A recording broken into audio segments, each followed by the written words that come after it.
বিসমিল্লাহির রহমানির রহিম। এই যে তুমি কবরের পাশে আছো, ভাবো তো একদিন এখানেই তোমার ঠিকানা হবে। আজ যাদের দেখছো মাটির নিচে ঘুমিয়ে আছে, তারাও একদিন হাসতো, কথা বলতো, স্বপ্ন দেখতো। আজ তারা নিস্তব্ধ, তাদের মুখে কোনো শব্দ নেই।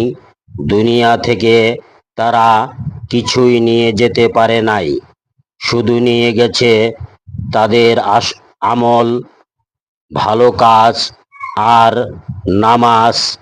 বাকি সব রয়ে গেছে এই দুনিয়ায়, যা আর কোনো কাজে আসবে না। আজ তারা চুপ, কাল আমরাও হব নীরব কণ্ঠ। কবরের বাস্তবতা জীবনের শেষ গন্তব্য। পরকালের চিন্তা করো, দুনিয়া থাকবা কয়দিন।